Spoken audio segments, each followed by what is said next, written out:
मध्य प्रदेश में चुनाव की तारीख घोषित हो चुकी है और चुनाव धीरे धीरे नज़दीक आता जा रहा है और चुनावी सियासत में समीकरण धीरे धीरे बनते जा रहे हैं और बीजेपी ने चौथी लिस्ट जारी कर दी है। अभी कांग्रेस की बारी है। आज हमारे साथ मौजूद हैं कांग्रेस के विधायक ग्वालियर पूर्व से सतीश सिकरवार जी। मैं हूं सुरेंद्र सिंह, आप देख रहे हैं इंडिया रिपोर्टर 24। नमस्कार, जय हिंद।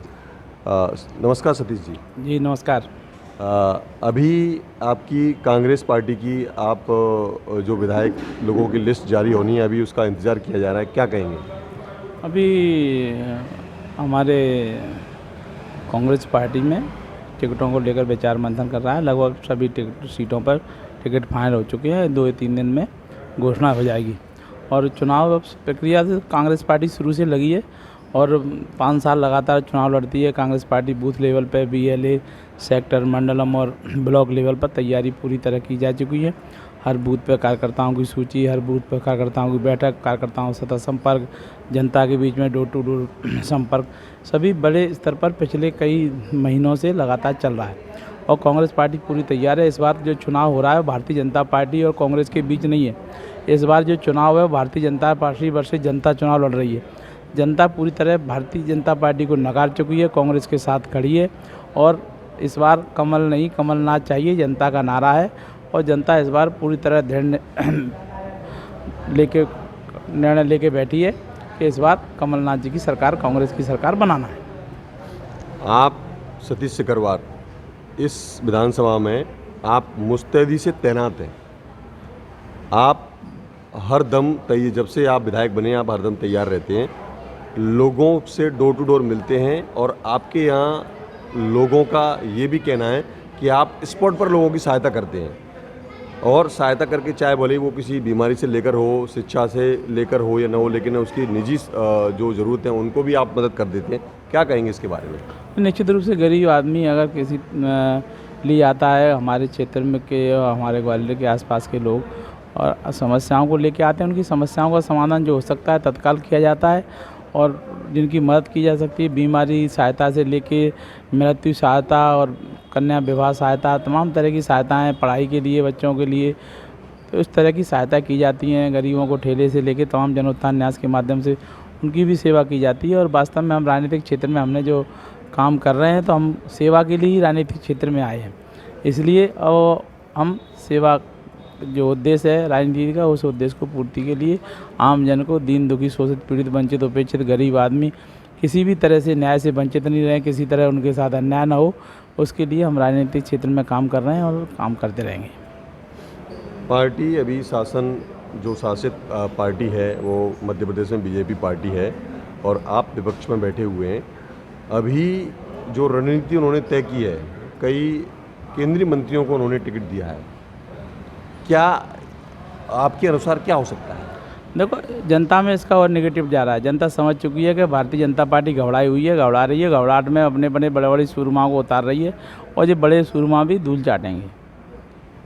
ये लोग जिनको टिकट मिला है वो खुद डिनाई कर चुके हैं कि हम मतलब चुनाव लड़ने की इच्छा नहीं थी और हम पर थोप दिया गया है। तो इस बारे में क्या आशय होगा आपकी तरफ से, क्या आपका विचार होगा, क्या कहेंगे इसके बारे में? अब ये तो पार्टी का निर्णय है, अपनी अपनी पार्टी का है कि जिस पार्टी में जो काम कर रहा है पार्टी इसको क्या देती है।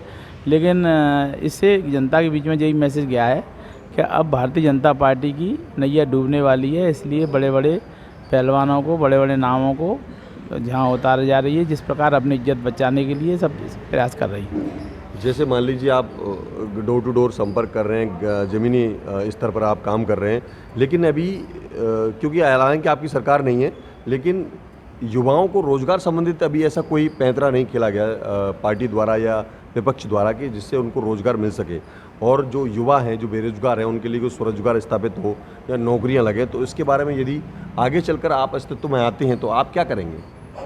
देखो, ऐसा है, माननीय कमलनाथ जी की सरकार बनेगी, कांग्रेस की सरकार बनेगी तो निश्चित रूप से उन्होंने वचन पत्र में वादा किया है पुरानी पेंशन बहाल करेंगे, 100 यूनिट बिजली फ्री देंगे, 200 यूनिट बिजली के आधे पैसे लेंगे और हमारे हर नारी सम्मान के माध्यम से हर महिला को हम 1500 रुपये महीना देंगे और सिंचाई का 500 किसानों का 5 हॉर्स पावर तक का पूरा वो माफ़ रहेगा बिल और तमाम तरह की योजना, पुराना कर्ज माफ़ होगा किसानों का। ये सब चीज़ें दिए उसके बाद बेरोजगारों को रोजगार के लिए नए संसाधन उपलब्ध कराए जाएंगे, उनको रोजगार उपलब्ध कराया जाएगा, नई नई फैक्ट्री खोल के, और इस तरह से काम किया जाएगा।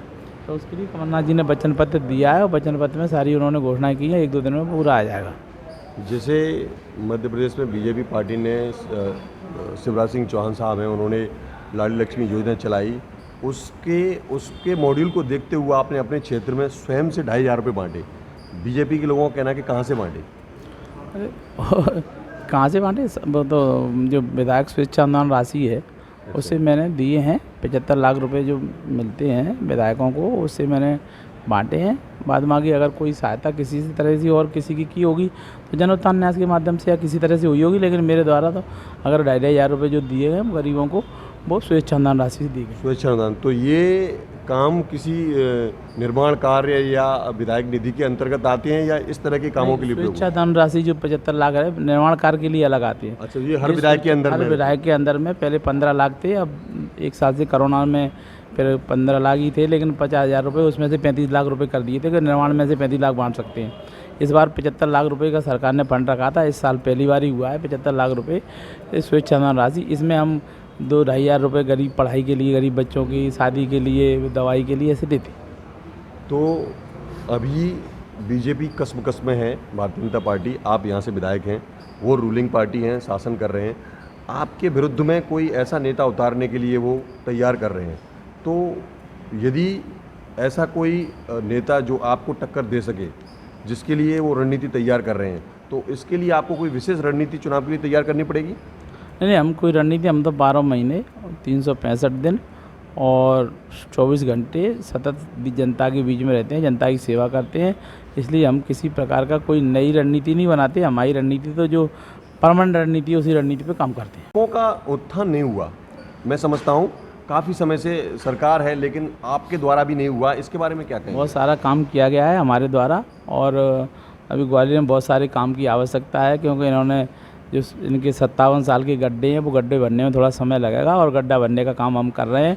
लेकिन माननीय कमलनाथ जी की सरकार आएगी तो ग्वालियर का रोड मैप हमने रोड मैप तैयार कर लिया है, और सभी 66 वार्डों में इस तरह विकास किया जाएगा। मुख्य सड़कों से लेके गली मोहल्लों का, नाले सभी तरह के विकास, पार्कों का, हमारे मुक्तिधाम, हमारे जितने भी कब्रिस्तान हैं, सभी जगह का पूरा, पार्कों से लेके और सड़कों से लेके लाइट व्यवस्था, स्ट्रीट लाइट, पानी की, सीवर की, पूरा रोड मैप तैयार है और बड़े पैमाने पर काम किया जाएगा। 50 साल तक ग्वालियर की जनता याद रखे तो ऐसा काम किया जाएगा। तो ये थे हमारे साथ विधायक पूर्व सतीश सिकरवार जी।